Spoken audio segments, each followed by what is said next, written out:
this Ramakanathan. So we're going to have this very interesting talk by Professor Ananthanarayan on the joys of discovery in modern research.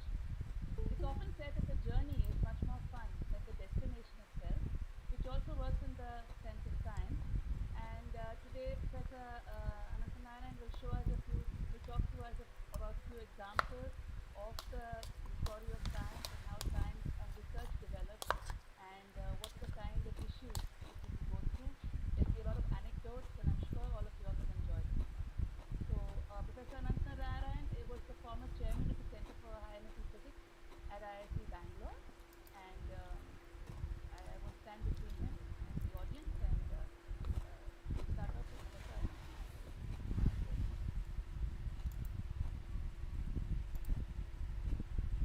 I think you can start, Anant.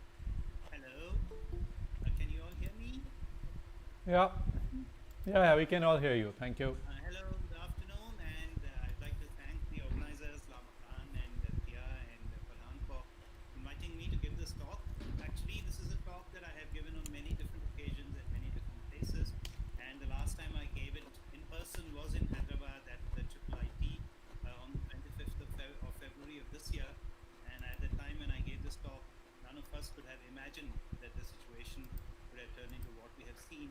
It's practically been shut down ever since that time, and it's really a very strange period that we are in. But we still have to keep doing our work.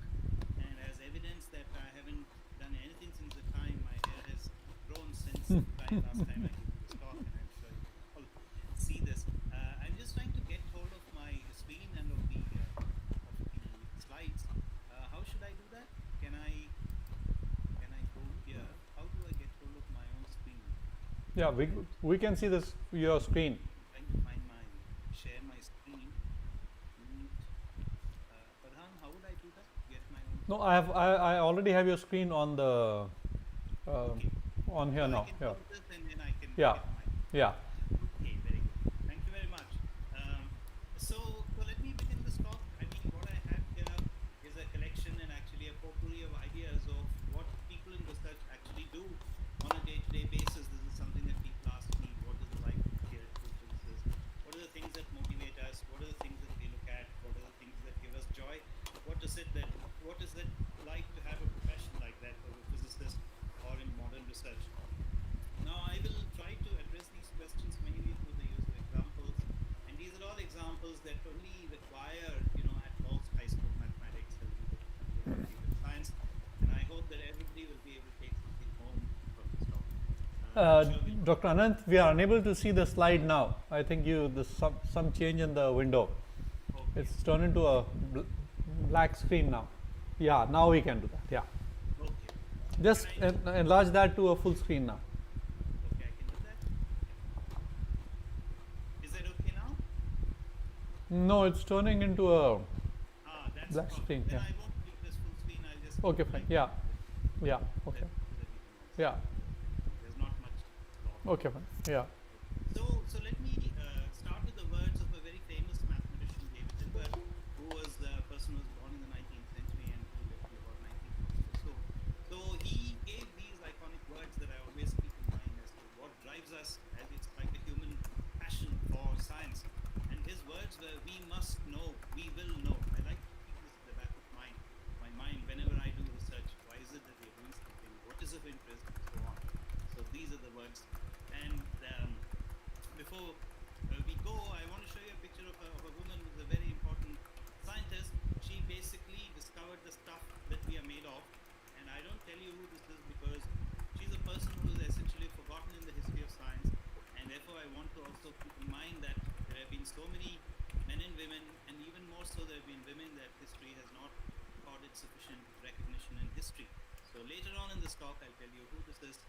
She's a very important astrophysicist who, unfortunately, nobody really seems to know. Of course, there's now a history.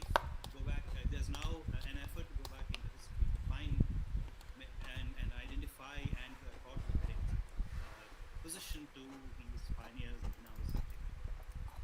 So I want to start with a very important discovery that was announced about 5 years ago, and this was a time at which in our own institute we had a live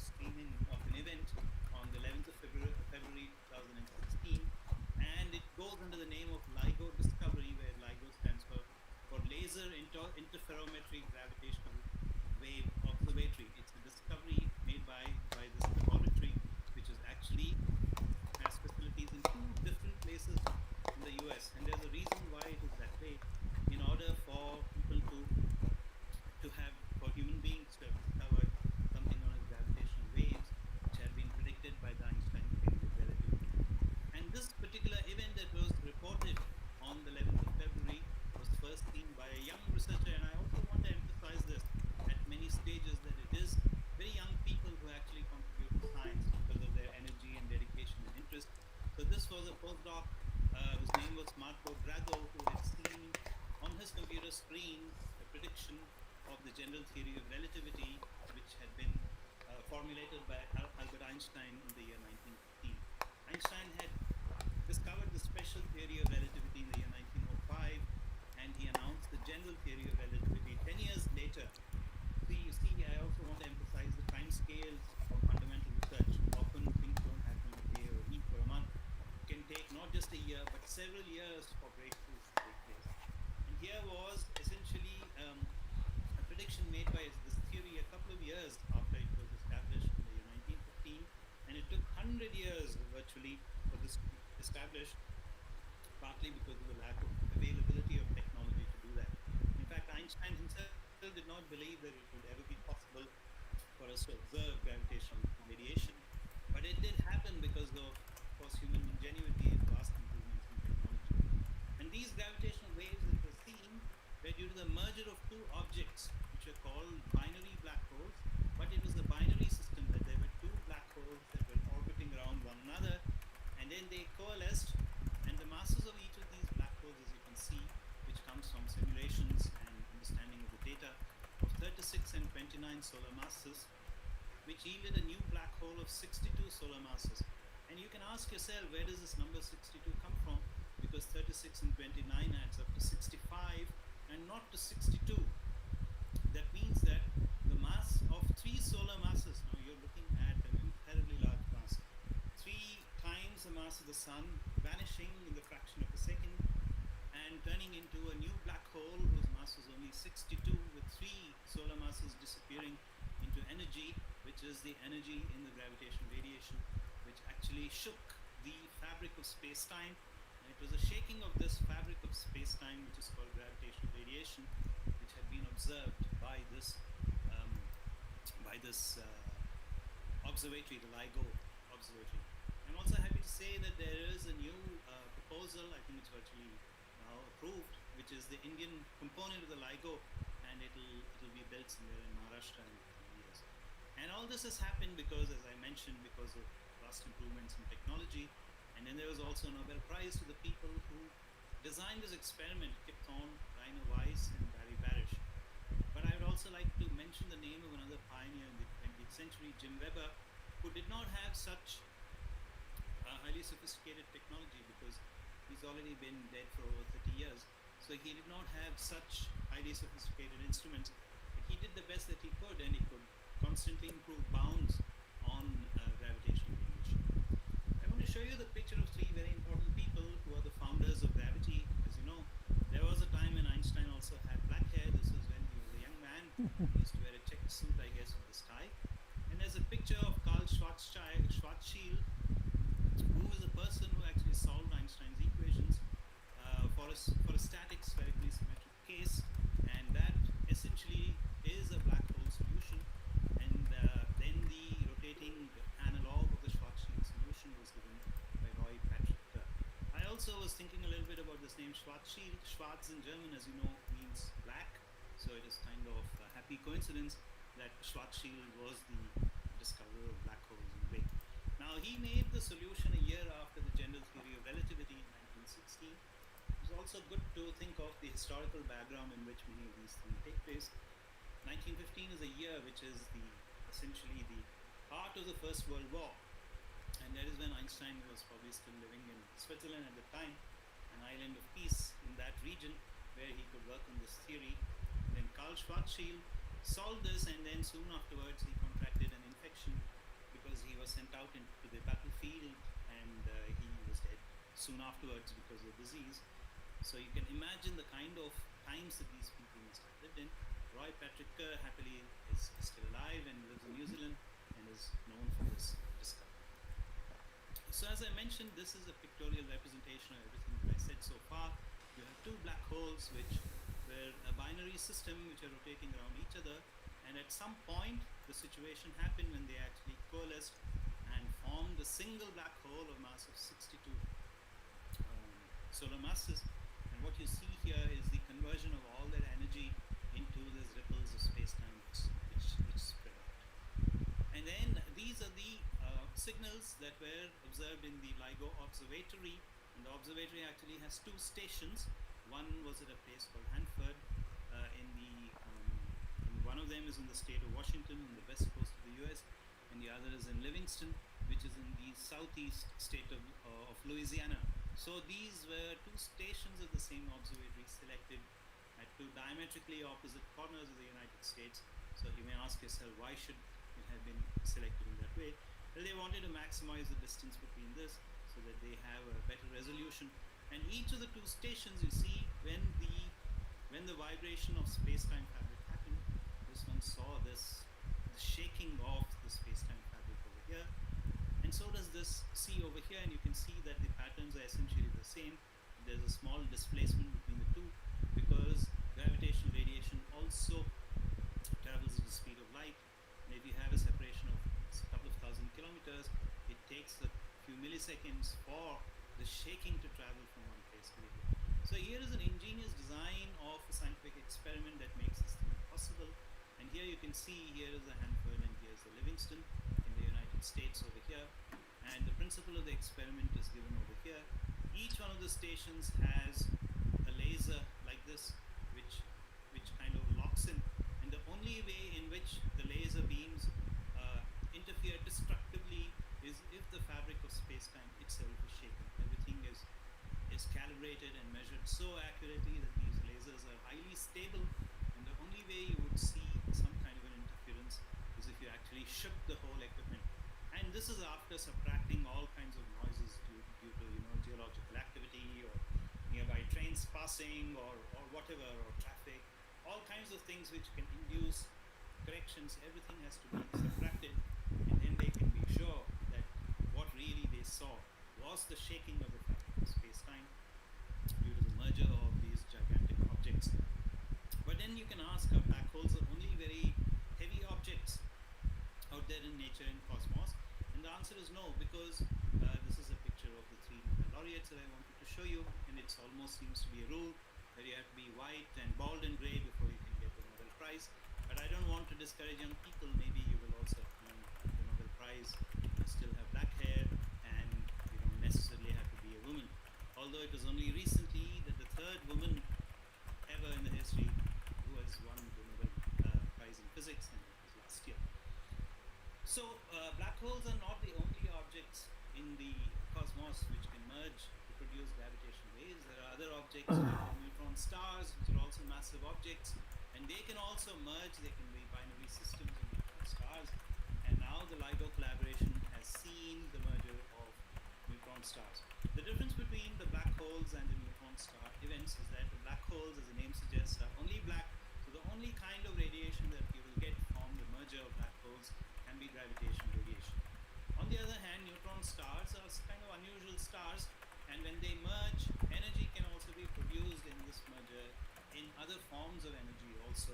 In fact, in the electromagnetic spectrum, because neutron stars are stars, in the coalescence of neutron stars, you can produce not just gravitational radiation, but you can also produce electromagnetic energy, which is light, or it can be X-rays, or it can be all kinds of other light that can be seen by various installations. So if you want to be sure that the gravitational wave merger also corresponded to a neutron star merger, you can train your other telescopes to the same object and see whether you are getting light and all these other kinds. And this has given birth to a new field which is called multi-messenger astronomy, where you have a simultaneous observation of both gravitational waves as well as in the electromagnetic spectrum. So science has really changed in the last 10 years with the advent of LIGO. There are whole new branches of science which are born, which is associated with gravitational waves, as well as with multi-messenger astronomy, as the subject is called.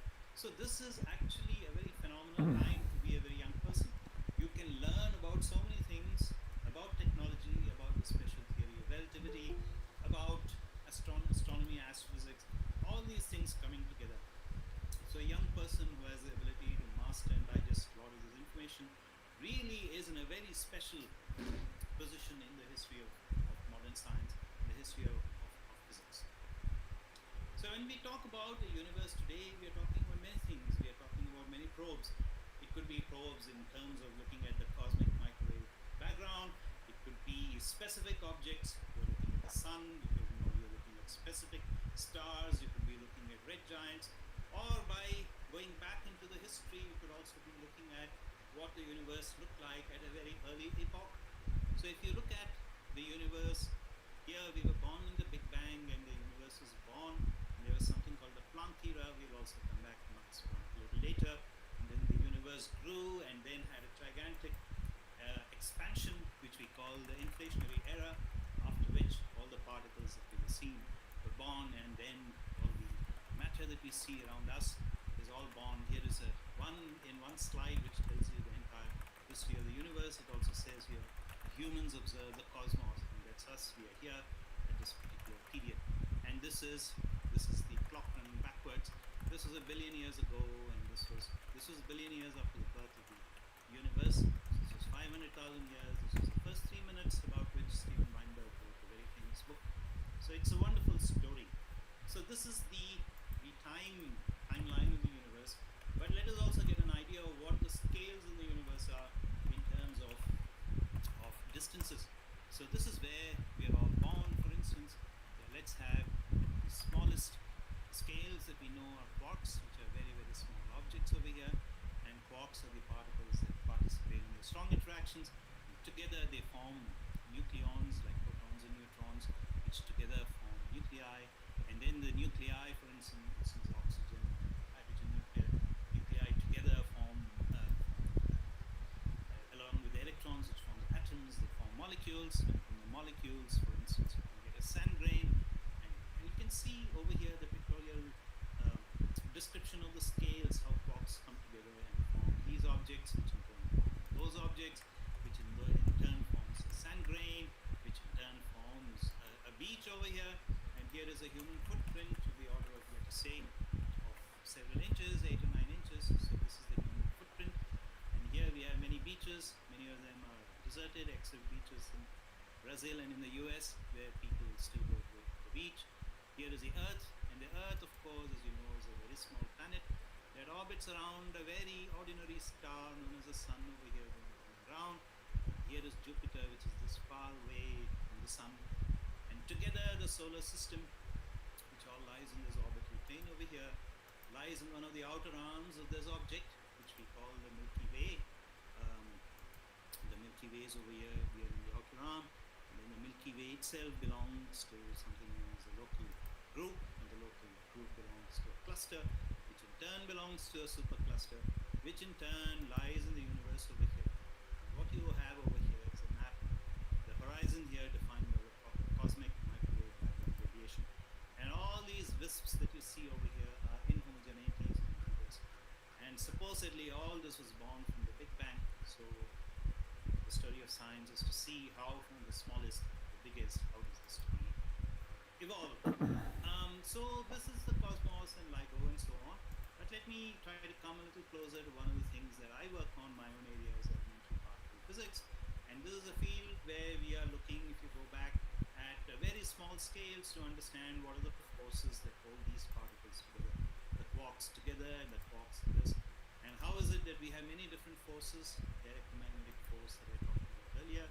There's another force known as a weak force, for instance, which is responsible, for instance, for the decay of radiocarbon.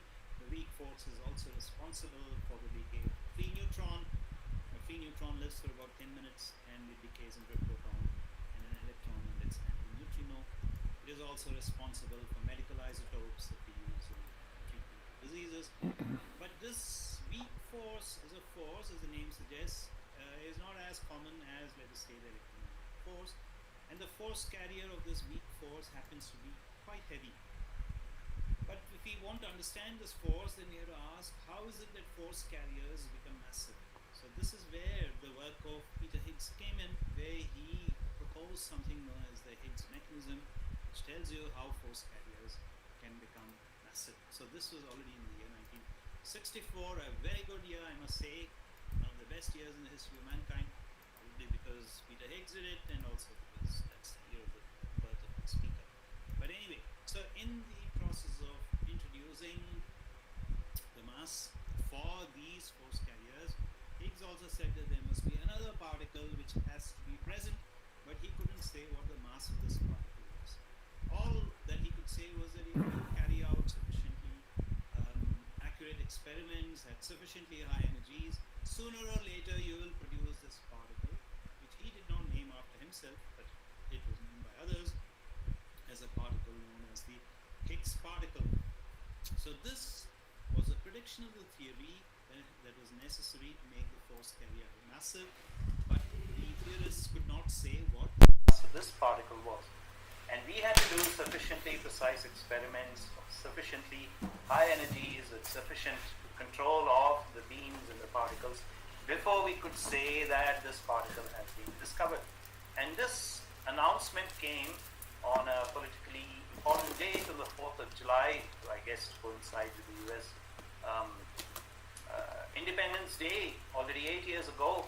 And there was a simple statement made, and we also watched the webcast when this took place. In the words of the Director General of CERN, CERN is the European Center for Nuclear Research, which is situated in Geneva and partly in France on the other side of the international border. And it's truly a multinational consortium of nations that has put together this highly successful laboratory. And he talked about the data gathered by two of the experiments at a facility which is known as the Large Hadron Collider, present at CERN. And the experiments were called CMS and ATLAS, which stand for the Compact Muon Solenoid, and for a toroidal LHC apparatus. Very unassuming names for the two giant experiments that were built at CERN to discover this particular particle. But this mechanism, there were many authors, so I also want to emphasize this point, that at various points in history, there are many important problems which pose themselves because of researchers, and it's very rare that a single author actually is responsible for any great paper. There are many bright minds working at the same time, thinking about the same problems, and in the context of the Higgs mechanism, there were at least two groups, or even three, or actually two groups, I must say, because the first one, no, wait a minute, it was three distinct groups, Higgs working alone, then Francois Englert and Robert Brout who worked together, and then there was also a group of these three gentlemen, all of who came up with what we today call the Higgs mechanism. But these other groups, except for Englert and Brout, they did predict the existence of a particle, but today we call it the Higgs particle. And it took several generations of dedicated experiments at increasing energies to find it, and massive amounts of technology, superconducting magnets, all kinds of things went into this particular discovery. And here is a picture just before the announcement of Higgs and of Englert right here. So Robert Brout, who had been the thesis advisor of Francois Englert, by then had passed away, so he was not present at this meeting. And I think the other three were also present at this particular meeting. Now, it is interesting that it is referred to, and this is not very common, so I just want to make a comment about it. So this is named after Englert and Brout. Now, this is not in the alphabetical order. Neither is it in the order of the PhD advisor and the student, but it is in the opposite order. So you can imagine what kind of a wonderful person Robert Brout must have been, that even though he was senior, he was the PhD advisor, he allowed the paper to be written by his student. And not only that, Englert was a person who had to hide from the Nazis during the Second World War in the occupation of Belgium. And so you can see what kind of stories of romance and human spirit lie behind each one of these discoveries. Of course, this is not to say that human suffering is neither necessary nor sufficient to make great discoveries, but this is to say that behind every one of these there is some kind of a history. Am I audible? Is everything okay so far? Yeah, perfectly audible. Okay, thank you very much. Just thought that I would just check. So let me give you an idea of the scale of these experiments. So I just thought that I would introduce a picture of the LHC, or the Large Hadron Collider. So this is an experiment that runs under two countries, and the circumference of this ring over here is 27 kilometers. In fact, there was a precursor to the LHC in the same ring. It was called a Large Electron-Positron Collider, which ran from the year 1990 or so till about 2002, where the same ring was used to collide electrons and positrons. Now, electrons and positrons are just like each other, except that a positron has a positive charge compared to the electron. So you can use the cyclotron principle, use the same ring to accelerate both electrons and positrons in the same ring. But the Large Hadron Collider, on the other hand, accelerates and collides protons and protons. So it is not possible, unless you had protons and antiprotons, in which case you could have had just one ring, but you don't have antiprotons in sufficient numbers. Therefore, it was decided to collide protons and protons, which means that you need two rings, so then one of them accelerates the particles in one sense, while the other one is used to accelerate it in the opposite sense.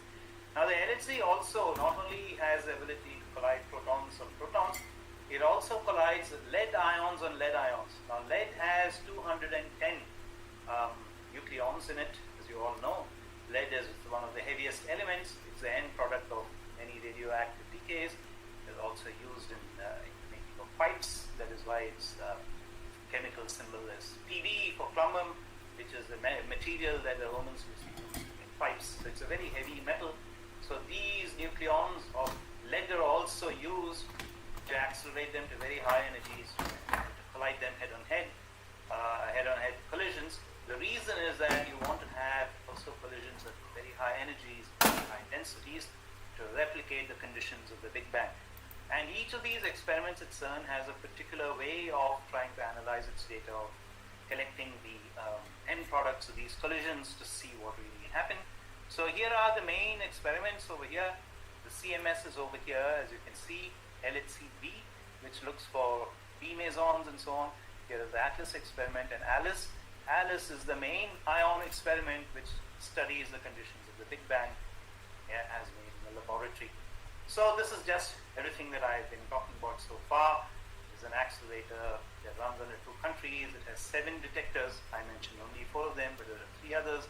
So its aim is to study the origin of mass, discovery, and study the properties of the Higgs. It also searches for something that we call dark matter. We believe that in the universe, for galaxies and all to stay together, the amount of visible matter that you see is not enough for a galaxy to actually stay a galaxy, but a galaxy would just come apart unless there was something else contributing enough of gravitational attraction to keep these galaxies together. So this material that is present in galaxies, which we do not see in the sense that it does not have electromagnetic or weak or strong interactions, has to be present in order for galaxies to be what they are. If they are dark, of course, then how do you see them? The only way you would see them is that if they are produced and just leave without depositing any energy in your detector, through missing energy, you would have to infer the existence of dark matter. This is one of the aims of this particular experiment. And many other wonderful ideas that people have thought about to have a complete and comprehensive understanding of physics. Many of these ideas can be tested at the LHC. So here is the list of the experiments that I just mentioned. India is a member of 2 of them. It's a member of the CMS experiment. It's also a member of the ALICE experiment. So here are the other experiments. So to get an idea of what happens in these experiments, here you see protons and protons. Here is a beam of protons coming from this direction with another beam comes here, and then it collides over here. And in this gigantic fireball, you produce all kinds of particles, which are then detected by all these detector components, which are fabricated in factories and laboratories all over the world and brought together. So what's the scale of this experiment? Here's the total weight. This is not wrong. It is 14,500 tons. That's the weight of this detector. And here you can see an average person standing over here.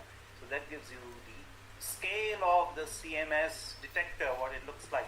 And incidentally, it's the smaller of the detectors That is why it is called a compact muon solenoid. This is somehow supposed to be compact. The Atlas detector is even bigger than this, but it is not as dense.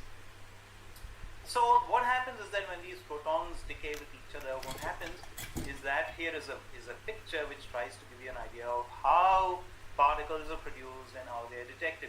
So these protons are made up of quarks which have gluons inside them, and these gluons collide with each other, and through virtual processes in the vacuum, which are well understood through the theory of field theory, so it produces a Higgs particle over here, which then spontaneously breaks up and produces two photons, gamma and gamma over here, which are detected by your detector. So this is the meaning of production and observation of a particle today. You take two particles and collide them at very high energies, because Einstein says that mass can be converted into energy, energy back into mass, and mass back into energy. That is how we manage to turn gluons that are present in this proton into a Higgs, which then produces photons, which are then detected by your detector. So on the 4th of July 2012, this is the data that was shown over here, which shows the existence of this Higgs particle at this mass of 125 GeV. So this is an energy unit, but energy and mass, as you know, because of Einstein, are convertible, mutually convertible. You can see that here is where the particle is produced. On the scale, a proton weighs 1 GeV, roughly 1 GeV, little less. So here is an elementary particle that is about 125 times as heavy as a proton.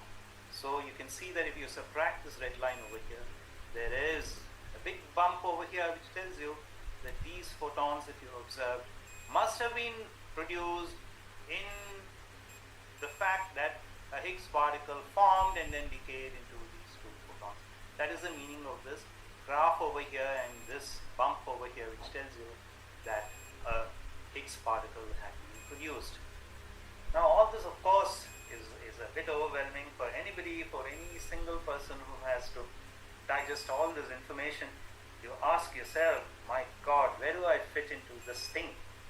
It seems from this guy's talk, this guy being me, that is, that every single scientific discovery like LIGO, which is a team of almost 1,000 scientists, or CMS, which has about 4,000 scientists, that the only way in which you can work today is in areas which require massive teamwork and technology and so on. You're one little fellow sitting somewhere in front of a computer typing something. Of course, if you're lucky, you could be Marco Drago and you could be the person who saw the first binary merger. Is this so? What is the place for a particular young person, man or woman or a child? How do they fit into this whole scheme of things? How do they begin to learn in such a fluid situation where the world is changing so rapidly? There is such a huge explosion of information. How do you deal with it? But of course, this is not. I have just chosen to talk about two very dramatic examples. Somebody else could have talked about other discoveries such as high TC superconductors, which have been with us for a long time.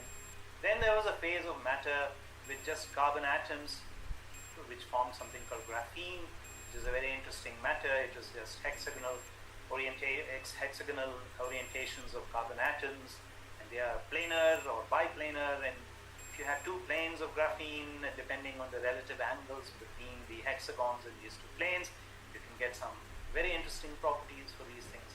There are so many other subjects which can be very interesting and could be found in tabletop experiments. But sure, I mean, many of these advances in technology also require single-mindedness and perseverance. So you could ask, what is the role of the individual? So let me try to do this by looking at some anecdotes, looking at some problems that we can describe fairly easily and see how we can go forward and get a hang of what do people who work in these fields say about how they came to their discoveries and how to inspire others. And I gave this talk 10 days ago, hosted by IISc. Later, a Professor Sukumar from Shivnadar University said, almost all your examples seem to be about very great people. What is the role of others who make, important discoveries, but did not, let's say, have the same kind of luck? Well, of course, whenever you tell a story, the story is always Those are the dramatic ones. And we should use these stories to inspire ourselves. Of course, not everybody here is going to be great. I'm not a great guy myself. I still enjoy doing what I'm doing. But if I talked about myself, it would obviously not be as inspiring as talking about, let us say, LIGO or about LHC or about some other great discoveries. Actually, when it comes to talking about examples, probably mathematics, one of the easiest things to talk about, because mathematics is a field that is universal, that all of us have learned in early childhood, and it is a part of daily life. And often many very interesting and important stories come from mathematics because we can relate to it. It's very easy to describe problems, although solutions are far, far more difficult to talk about. So let me take a couple of examples from mathematics to see how things work. And these are all problems that actually could have come down through antiquity. You know, many of the problems that we face in mathematics even today are those that were already formulated, let us say, in Greek textbooks or Arab textbooks, or in books that in Indian tradition existed. All these schools of mathematics anyway were in touch with each other. So we can say the Greek mathematics, it doesn't matter, it's a common heritage of human beings. Probably if people went into Mayan textbooks, they would find it there too. So we need not quibble about that. So let me take one very interesting and important example that all of us are familiar with. Everybody knows that 3 squared plus 4 squared is 5 squared, right? Or there are many, many other examples like that. So here is an example of what are called Pythagorean triples, where you have 3 whole numbers, 3 squared plus 4 squared is 5 squared when I choose n equals 2. Now this has been there since antiquity for the simple reason that it is necessary for us also for measurements of land, for for evaluating distances. Euclidean geometry is based on this particular formula, x squared plus y squared is z squared. But then the only time somebody actually formulated a question about, are there solutions with whole numbers when n is not equal to 2 but n is some other integer? For instance, can you have 3 cubed plus 4 cubed is equal to some other number to the third power? Of course, people must have played around these things, but nobody found examples. And it was Pierre Fermat who actually said it is impossible to find such a solution. And it turns out that Fermat was able to prove this for 3, that it is not possible to find such a solution. He used a certain method called infinite descent to prove that such a result exists for cubes, that you cannot have whole number solutions for x cubed plus y cubed equals z cubed.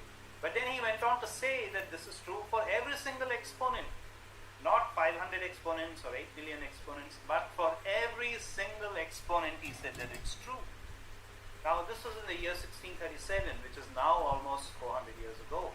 And this problem was lying there, and many people, especially in the 19th century, tried to prove it. They made many, many huge advances, but they could not settle the problem in its entirety. And it was settled only as recently as 20 years ago by this English mathematician working at Princeton University, Andrew Wiles. And his ideas, actually his proof, came from a long chain of ideas starting with the conjecture of these 2 Japanese mathematicians in the post-World War era. So you can imagine, all this mathematics coming down from antiquity into the age of enlightenment with Pierre Fermat, and many other mathematicians such as Euler and Lagrange and Gauss. All these people had thought about it. And then it was Kummer, who is a very important German mathematician, who had contributed towards the proof of this. But it was only in the 20th century that these 2 people, that too in post-World War Japan, and they would talk about conditions of near starvation, when they actually had a school of mathematics which came up with such a conjecture, and it had to be done by Andrew Wiles in the last decade of the 20th century. So here there are a couple of books, one by Simon Singh, another by Ami Ratzel, written about the nature of this proof, and there are also interviews with people who knew Andrew Wiles and many other important mathematicians who had contributed this. But Andrew Wiles actually gave an interview to BBC where he talks about how he actually found this proof. So this is an amazing thing about, it's like a detective story that you could follow. And you can see that the problem is so simple to state, and yet the proof takes so long. So here is an example. Here is another even more romantic example from 10 years after Andrew Wiles, and it came from this person called Gregory Perelman, who settled a problem that was posed by Henri Poincaré towards the end of the 19th century, probably the first decade of the 20th century, about how smooth surfaces can be in any given dimensions. So Poincaré was interested in the idea that if you take a very crinkled manifold, let us say a ball, and then you crinkle it into a ball, and then you let it evolve, and it evolves, and then it becomes like a balloon, completely smooth. Does this always happen? And crudely speaking, that I'm just giving you kind of a heuristic picture of what it is that Poincaré had tried to conjecture. So this had been settled in all dimensions to be true except in 3 dimensions, and there were many ideas which came from physics, in fact particle physics, what we call renormalization theory, and then there was a PhD student at Berkeley, Daniel Friedan, who actually pioneered some of the techniques which were then applied by Gregory Perelman to prove this in the affirmative. But Perelman was such a strange person that he did not even bother to send his proof to experts to ask whether it was right or wrong. He just didn't care. He took the proof, he put it on the internet, and just said bid goodbye to the world of mathematics. Nobody knows where he is. He also refused the Fields Medal, which is considered the highest honor in mathematics, and given to those below the age of 40. And he also turned down a prize, which is known as the Clay Mathematics Prize, worth $1 million.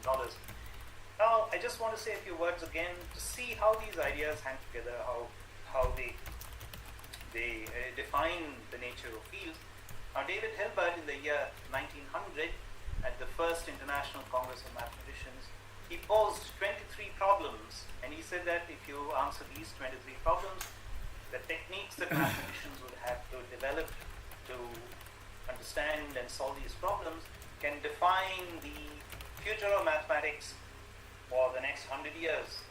And you know what they're called? They're called the Hilbert problems, of course. So the Clay Mathematics Institute, which is somewhere in the US, has given 7 such problems for the 21st century for people to solve, and this is one of them, and this is the only one which has been solved so far. So very young people, I urge them to go and find out what are the other 6 problems and try to solve them, not for the $1 million, but to become famous or to drive themselves or to see how the field actually evolves. And also it's a good idea to earn this $1 million before the dollar depreciates to the value of a rupee. So I urge you all to do this as quickly as possible. Now, the research that I'm doing with many of my students, we're also analyzing Feynman diagrams, Feynman integrals, and therefore I'm also somewhat interested in trying to bring techniques from other subjects to see whether we can solve some of these problems. For instance, Feynman diagrams are diagrams, and they are also graphs. So just out of interest in my own research and to know what goes on in theoretical computer science, I started looking at what are some of the interesting and important problems in theoretical computer science. So I don't want to just say that I want to talk about physics or about gravity or about LHC or just number theory. For instance, let us look at a different field, computer science, which is of interest to everybody actually. And the interesting thing is, these are problems that you can graphically show, and everybody can get a hang of what these are. So here is a bunch of interesting problems from theoretical computer science, which are also related to physics, also related to mathematics, also related to drawing pretty pictures, that we can ask ourselves what is going on. For instance, a recent interesting and important problem that was settled is something called the graph isomorphism problem. So here are 2 graphs, call them graph G and graph H. And every one of you can ask yourself whether these 2 graphs are exactly the same. Now, one of you decides to draw it as G, and another decides to draw it in this way by choosing the vertices at these various corners, as this person has chosen it in a different way. And as the name isomorphism suggests, are they really the same or not? In other words, can you find a map from G to H so that you know that one of them uniquely maps to the other or not? And here, because it's a simple graph, the number of connections being rather small and the number of vertices being rather small, you can actually find an explicit map which tells you what these are. For instance, you would map A onto 1, you would map B onto 6, And then you will find, and so on, fill this entire column over here. You can show that these in fact are exactly the same. But of course in life nobody is going to give you such simple graphs. There could be all kinds of graphs and interconnections that could link hundreds of us in millions of different ways. For instance, the way we are connected to one another, let us say on Facebook. Facebook is one place in which I know many of you. Each one of us could be a node over here, and our mutual connections could be these lines over here. And supposing we are also connected, let us say on Twitter or on Orkut or something, are the ways in which we are connected on Facebook exactly the same as we are connected on Reddit or on Orkut or God knows what else, Instagram? That would be actually a very important question for Mark Zuckerberg, because he doesn't have to start influencing you on Orkut. It suffices for him to influence you on Facebook. So these are all problems that everybody would be interested in. So of course the complexity of the problem explodes as the number of people increases and the number of connections increases.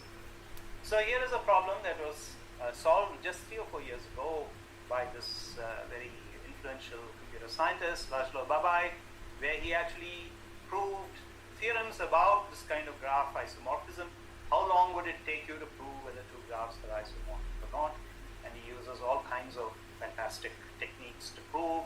What he says is it can actually be done in quasi-polynomial time, that you can establish whether two graphs are isomorphic or not. Now there's another problem in computer science which are called Boolean circuits. Now this is named after a mathematician, George Boole, who defined and invented a school of algebra based on just two symbols, zeros and ones, and operations in zeros and ones, which are the basis of modern computer science with bits and bytes. So there's something called the sensitivity conjecture associated with such Boolean circuits, and this problem was turned into another problem in mathematics by this very young person over here. His name, I think, I've forgotten what his name is. I think his name is down here, but I can't see what it is. Huang, I think. So he describes how he found this particular solution and how it was a single-minded kind of approach to solving this particular problem, and how he had a eureka moment about solving this particular problem. Similarly, there's another problem recently which came up, named after a mathematician, which is called the Ringel graph with so many vertices. So the question that is asked, look at this pretty picture, is whether you can have some basic building blocks of just one vertex with several lines, and you can have mathematical operations which allow you with various permutations and combinations and swings and so on, and moving them and interlocking them, which can completely produce this Ringel graph with this many number of vertices. So this was an open problem that was around for decades, whether it's possible to have a fundamental building block, which is called a rainbow graph, that you can use in order to completely produce or to color a graph like this. So these three mathematicians over here found that they could find rainbow colorings to be able to prove. All they could prove was that such a rainbow coloring had to exist. They do not give you a formula for actually finding such a rainbow graph. Okay, so here is an example where you can see the range of the human mind, the kinds of problems with graphs and figures and so on that you can do. And these are all modern problems. This is a solution of this year, 2020. This is not some long ago that people have found that I am talking about. This brings me to another amazing person that all of us know about. I think this year would be actually the centenary of the demise of Srinivasa Ramanujan. So Ramanujan was such an incredible guy. He was dead at the age of 32, as you all know. 32 is more or less when many of you would have just finished your PhD and you would be just in your postdoc. You still think of yourselves as children. You turn to your advisor to give you problems. Now Ramanujan had transformed the face of mathematics by that age. He was already gone. Of course, he didn't call it the Ramanujan graph. There are others who call this object over here Ramanujan graph. So Ramanujan has become like, let us say, like Euclid. Something you say was known to Euclid, even though Euclid, whether he existed or not, or wrote a paper or not, you say that, look, this was there in Euclid. Similarly, today Ramanujan, I think, has reached a stage where a very deep, profound idea people trace to something that he may have written somewhere and name it after him. Now that is the hallmark of a true phenomenon, of a freak of nature. So this Ramanujan graph recently appeared in a problem that is called the Caddison-Singer problem, which was solved by these three people. Nikhil Srivastava here, I think he was in Microsoft Bangalore at the time of the proof, along with two of his collaborators, one of who I think was his PhD advisor.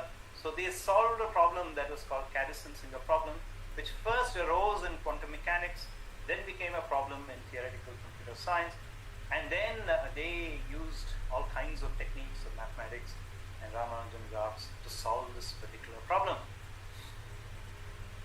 Here is another thing that is named after Ramanujan approximant that showed up in a recent paper. So this is the handwriting of Ramanujan, where he tries to approximate pi, which is the ratio of the circumference to the diameter of the circle, which is known from the time of antiquity. He tries to approximate it by using whole numbers. So here is a formula of Ramanujan where he tries such a thing. There was a conjecture associated with how close can you get to the value of pi by using fractions. Of course, we all know that pi is an irrational number. You can never express it exactly as a ratio of two integers. Of course, we know that. But what is of interest is to see how close does it get to the actual value of pi in terms of these fractions. And these two people, which was again this year, Maynard and Koukoulas, they actually proved a certain theorem known as the Duffin-Schaeffer conjecture, which tells you about how well you can do it. Now these are all discoveries in a changing world that I want to talk about. As I said, many of the examples I take are from mathematics and computer science and other fields. It's easy to give you anecdotes. There was another problem which is again as old as antiquity itself, which is stated as the twin prime conjecture. That you have an infinite number of primes that differ by 2, 3 and 5, let us say, 11 and 13. Let's see, any other examples that people can think of? I'm sure that there are like that. As you go, they become sparser and sparser. Early, for small numbers, it's easy to actually enumerate these, but as it becomes larger and larger, we know that prime numbers become less and less prevalent as you go along. As numbers become larger and larger, and therefore obviously to find pairs of twins of primes that differ by 2 will become even more difficult to find. But the conjecture is that there's an infinite number of them. Now this is not yet settled, but a close cousin of this was settled about 7 or 8 years ago by a mathematician, a strong mathematician, but somebody who didn't have a proper job. He was working as an instructor at the University of New Hampshire, and he had a single-minded desire to address this particular question, and this was Yitang Zhang who actually found the first such proof that you can always find primes that differ by no more than a certain finite large number. So that was the achievement of Zhang over here, and it was improved, and that large number which he gave to be 70 million was brought down to about 16 or something by these other mathematicians. But this person over here on the right, Terence Tao, is one of the most influential mathematicians in the world now, young man, early 40s I suppose. He is also very engaged. He has a very popular blog on which he poses problems, and irrespective of who poses questions, he answers them. He brings together communities of mathematicians. He encourages people to put their talents together and to solve problems together. So he has pioneered something called massively mathematics, massively collaborative mathematics. I think that's what he calls it, where on the internet he offers platforms for people to come together. So you see, in this era where we are all interconnected, today you and I are interconnected. I am the speaker, and Farhan and Priya are nodes that have brought me to you. We are all interconnected. We could discuss problems of interest to each other, or there are two of you who are actually members of the audience who today have come together. You may find problems to discuss amongst each other and to solve them. You see, modern technology also is very liberating. It's not only enslaving. But having said all this, we should ask, what is is it that motivates us? Now, if I talked about what motivates me, you probably wouldn't find it very interesting. So that let us turn to some of the masters and ask, how is it that they dealt with their quest for knowledge and their own endeavors and their own struggles and so on. So here we have a picture of Henri Poincaré, who was considered an extraordinarily brilliant man by any stretch of the imagination. Not an extraordinarily brilliant man, but extraordinarily brilliant child. He was known as a real prodigy. Not just him, but his family. There were many members. His cousin Raymond Poincaré was the Prime Minister of France during the First World War. So they're highly connected and influential family, which also helps at times, because then you have the best teachers, the best governesses, the best books, and so on and so forth.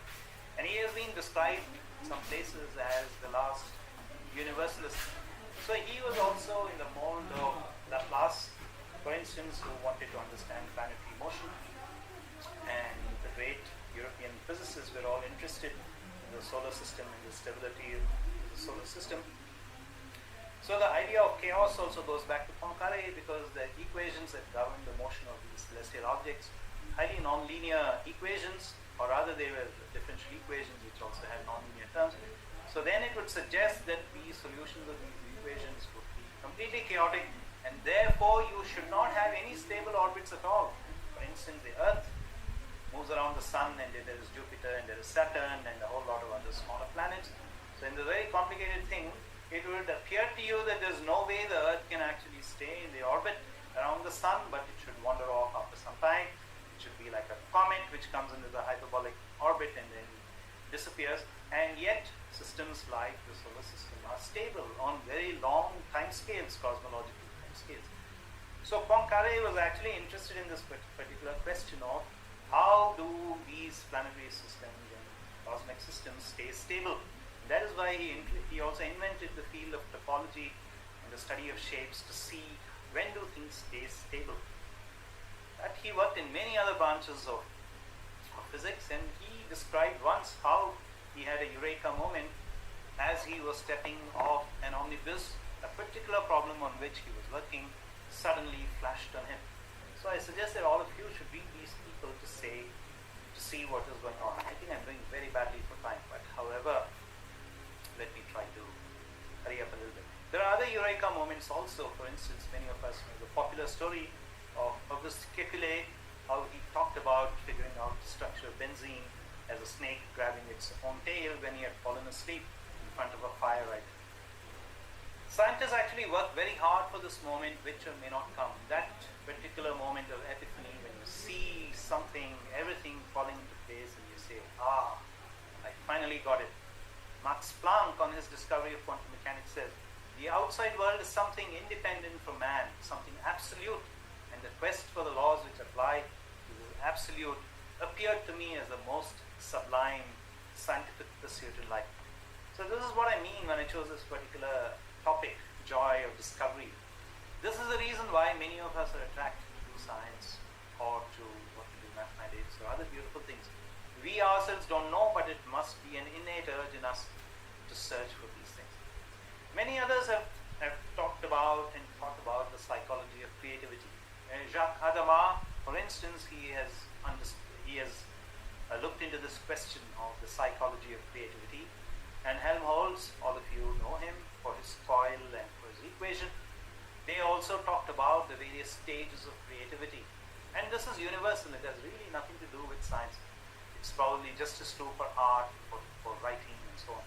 There's a period of preparation, then there's an incubation, and then there is illumination, and of course, the last step is probably true only in science, so you have to verify what you have found. For instance, going back to Planck, Planck first found the formula that today we call Planck's radiation formula as a formula that gave in two different limits, a formula due to Wien and a formula due to Rayleigh. But within 2 months, he himself found the underlying theory for why this particular formula should arise. So these two limits he found from a basic theory. So it is to that extent that you may say that Planck or the quantum theory was a revolution, that there was a concrete fundamental principle from which everything that was known about nature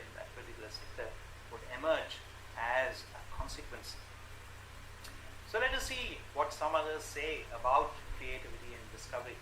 So here is Albert Einstein. Now he says he was sitting in a chair, which we really don't have evidence for, because most of the pictures of Einstein show him as standing, because as a clerk in the Swiss patent's office, he was required to stand. So anyway, so he says, I was sitting in a chair in the patent office at Bern, and all of a sudden a thought occurred to me. If a person falls freely, he will not feel his own weight. I was startled. This simple thought made a deep impression on me, and it impelled me towards the theory of gravitation. So he's talking about how he had this Gedanken experiment which told him that, the equivalence of inertial masses and inertial and gravitational masses has to be the same, is what he's talking about over here. On the other hand, Chandrasekhar has the following to say. In some strange way, any new fact or insight that I may have found has not seemed to me as a discovery of mine, but rather something that had always been there and that I had chance to pick up. Now here is a picture that is from the Solvay conference. A lot of great scientists had gathered over here. I'm sure some of you can identify Henrik Lorentz over here, Albert Einstein over here, there is Paul Dirac standing over here, very young man standing over here. And there's only one person who is a little different from the rest, and I'd like you to guess who that is.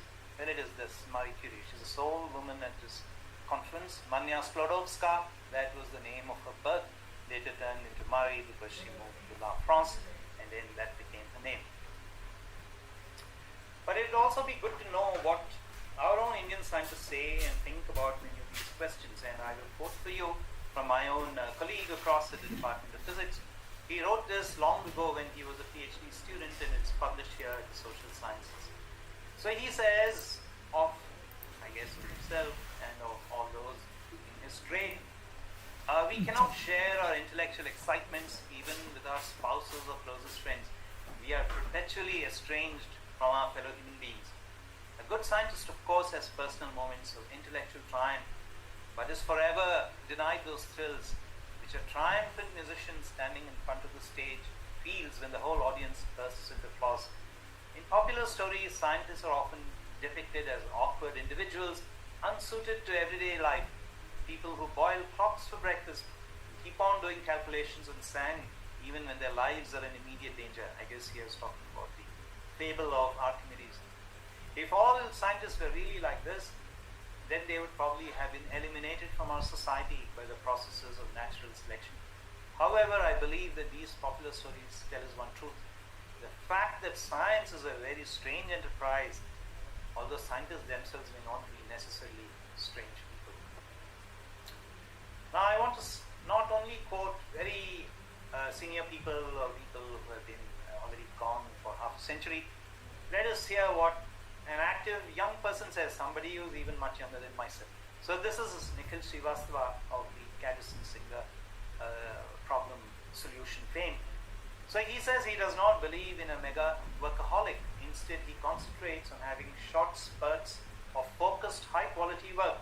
For example, even though he loves mathematics, he does not feel it is imperative for him to be doing math all the time.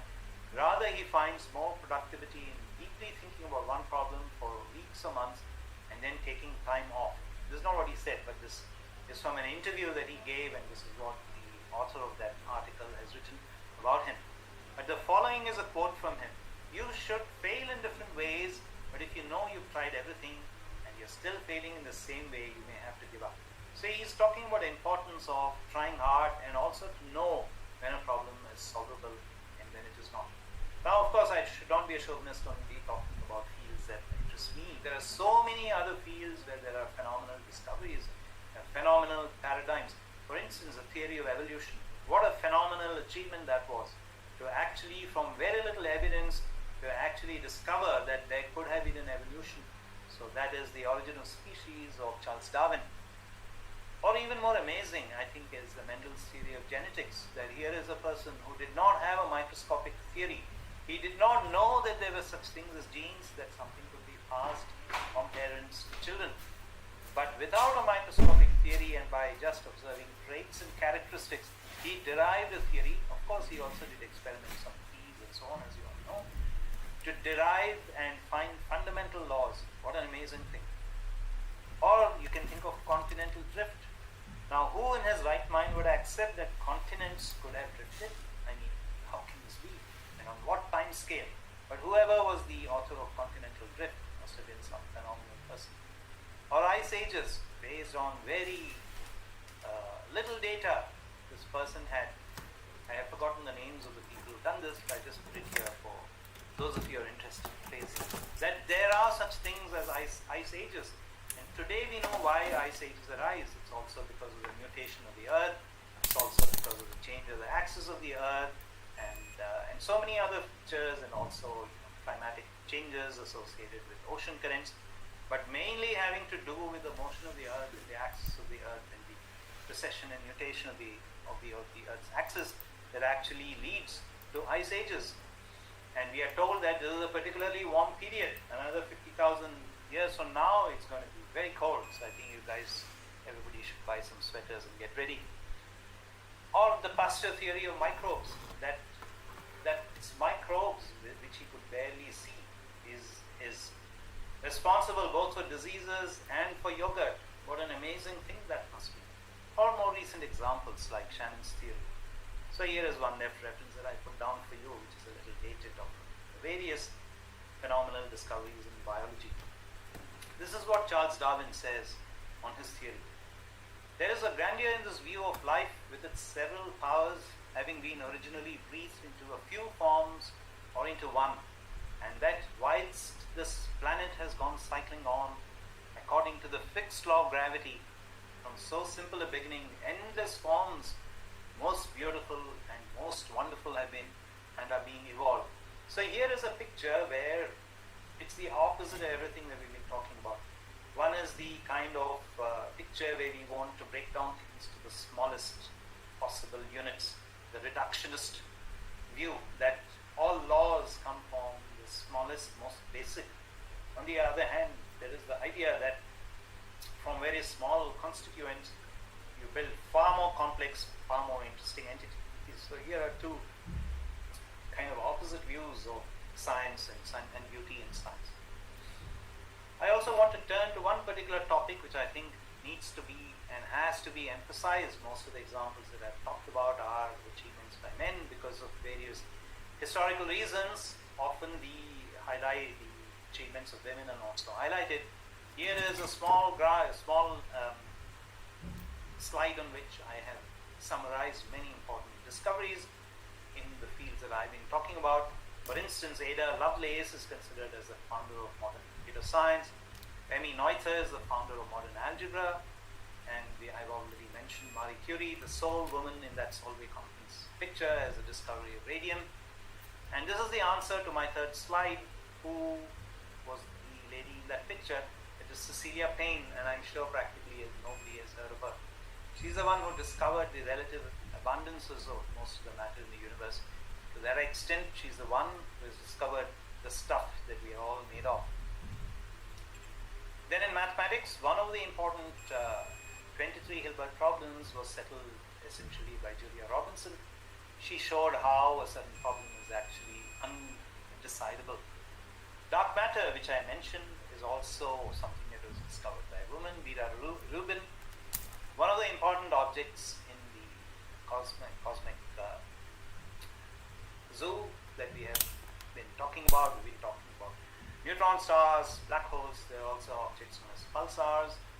Jocelyn Bell is the one who discovered the pulsar, and later binary pulsars were also discovered, which provided very accurate tests of the gravitational theory of relativity.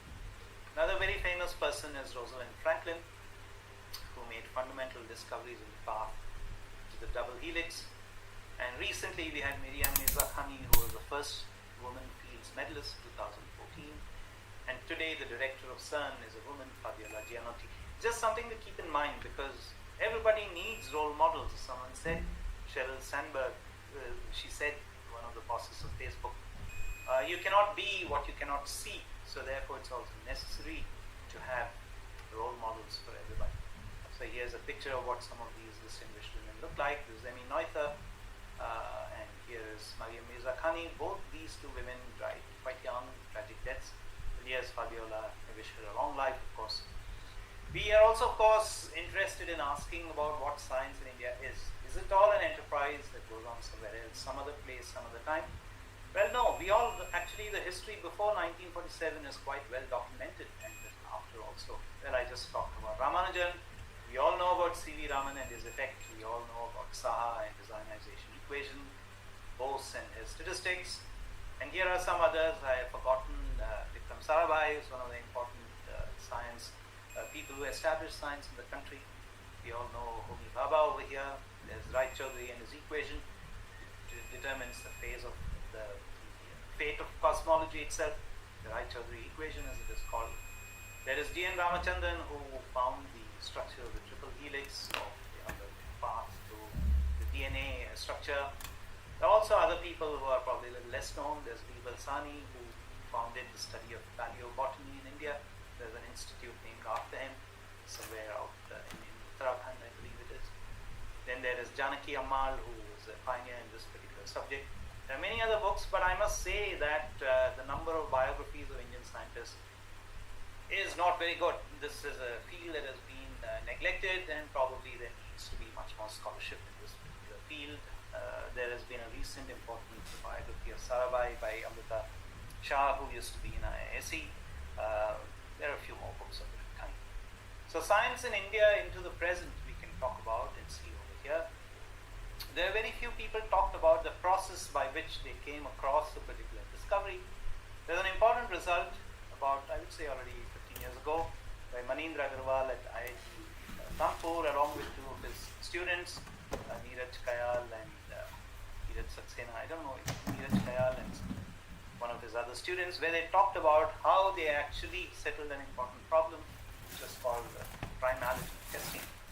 One of my senior colleagues, he has talked about how he discovered the nuclear overhauser effect in biological molecules. It's a very nice article where he talked about the various stages of his discovery. But in general, this is somewhat neglected. As we are entering the third decade of the 21st century, we should ask what it is like to do science in this era. What are the things that we should do? Well, instead of listening to me, let us listen to somebody who is far more accomplished. Here is Venki Ramakrishnan, who makes this kind of a statement that you have to keep in mind whether you like it or not. It takes courage to tackle very hard problems in science, but he also says that it should not be converted into a contest. It should not be about prizes and awards and so on. And he also talks about the importance of multidisciplinary training. You see, he was a PhD in physics, and then he learned biology and got his Nobel Prize in chemistry. So you see how many different fields he's taking this from.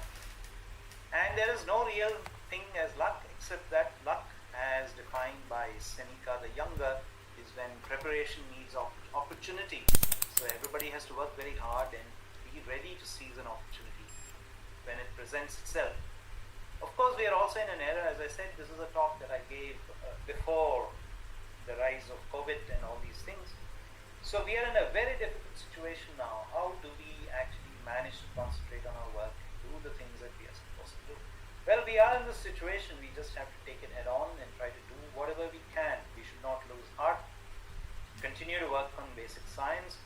We cannot say that everything that everybody does has to be towards finding a vaccine for COVID. Of course, we hope that those who are working on COVID vaccine will be successful. But without basic science, any advanced society is doomed.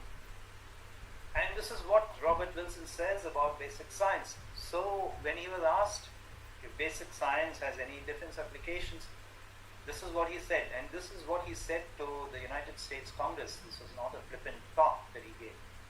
This he is talking to congressmen, because he's been asked to defend a project. So when asked about military applications, he says only from a long-range point of view of a developing technology. Otherwise, it has to do with, are we good painters, good sculptors, great poets? I mean, all the things that we really venerate and honor in this country and are patriotic about. In that sense, this new knowledge has all to do with honor and country, but it has nothing to do directly with defending our country, except to make it worth defending. These are really iconic words, and I keep reminding myself these words whenever I get an opportunity. Here is an even more beautiful description. He's not defending this in front of congressmen. So this is Victor Weisskopf, who was one of the early directors of CERN. So this is what he says. The value of fundamental research does not lie only in the ideas it produces. If science is highly regarded and the importance of being concerned with the most up-to-date problems of fundamental research is recognized, then a spiritual climate is created which influences all other activities. An atmosphere of creativity is established which penetrates to every cultural frontier. Applied sciences and technology are forced to adjust themselves to the highest intellectual standards which are determined in pure research. That is what attracts productive people and brings productive scientists to those countries where science is at its highest level.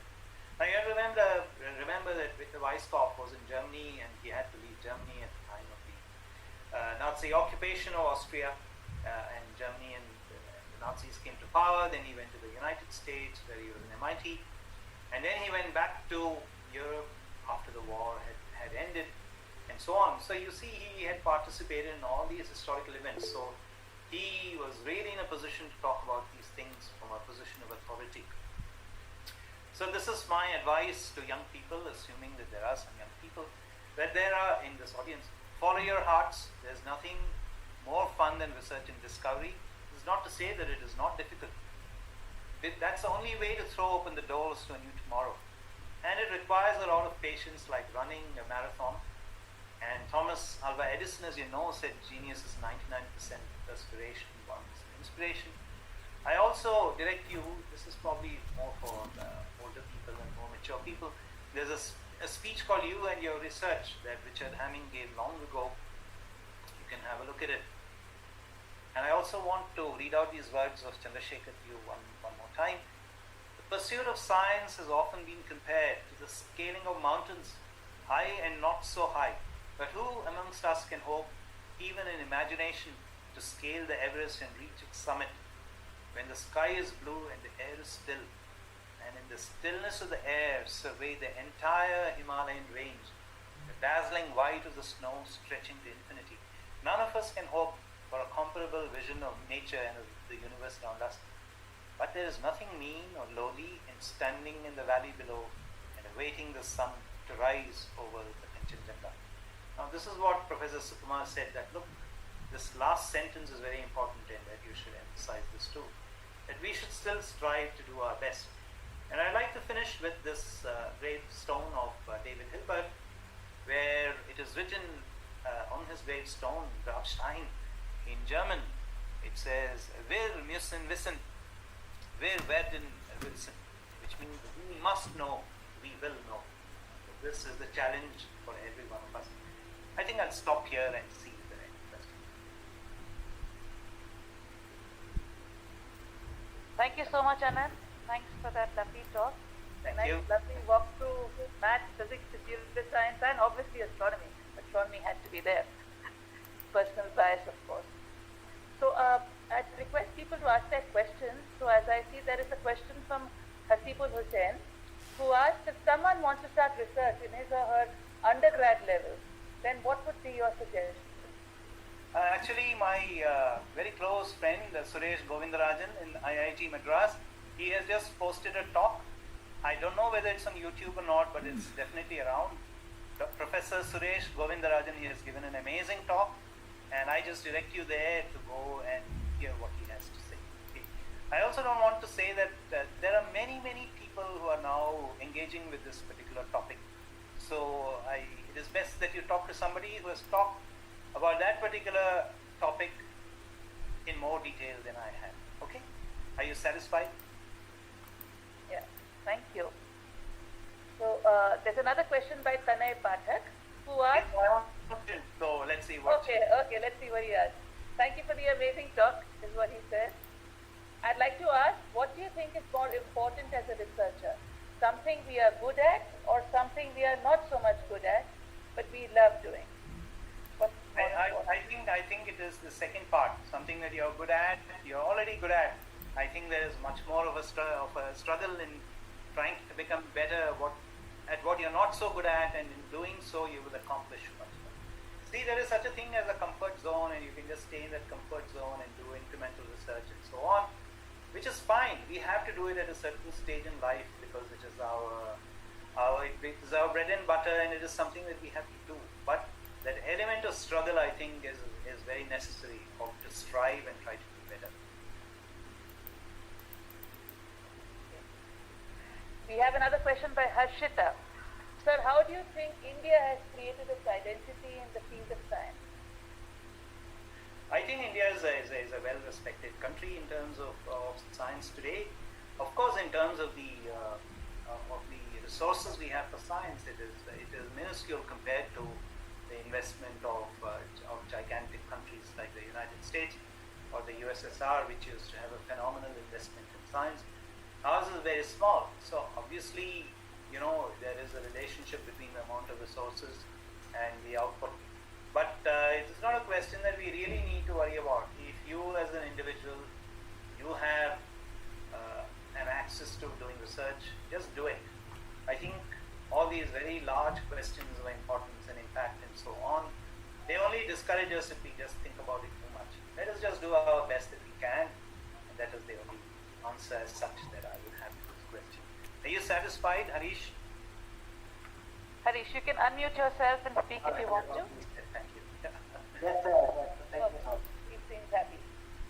Okay, we have another question by Hasibul Hussain, who asks, I'm an astronomy passionate student, so is there any way to do intern as an international student in India in astronomy? Hasibul, I think, is from Bangladesh. I would imagine so. I think you have to contact people like Dr.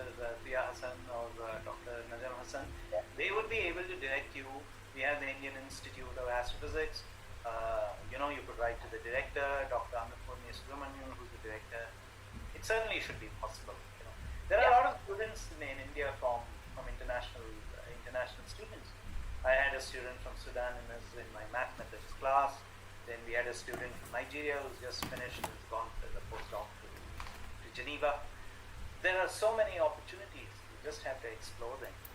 IISc has a good Office of International Relations. You can visit their website, and then you can look at the programs there. You can write to the chairman of the center. We have an astrophysics group in the physics department. Sure, I mean, there are many possibilities. Yeah, I'd like to add that yes, definitely there are many, and I would suggest it's better to go at an individual level. If there's something specifically you want to do, you get in touch with the individual, then it can be worked out. Right? Yeah, that's right. I agree with that. That's very good.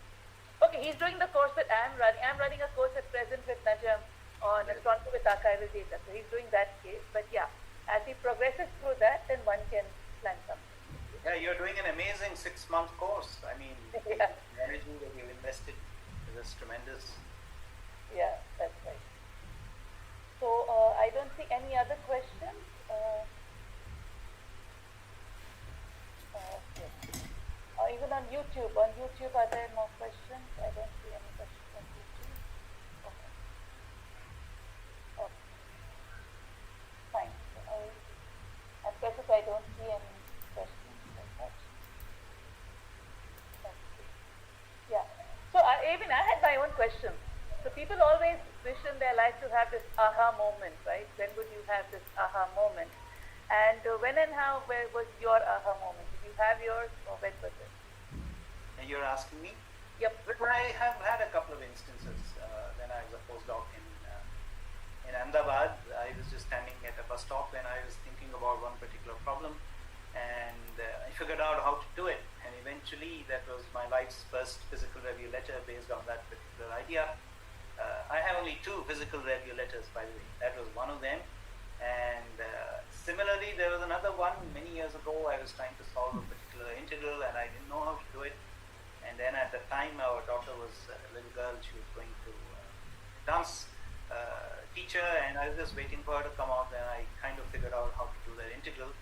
And it was in that same line of investigations that I got my second physical review letters.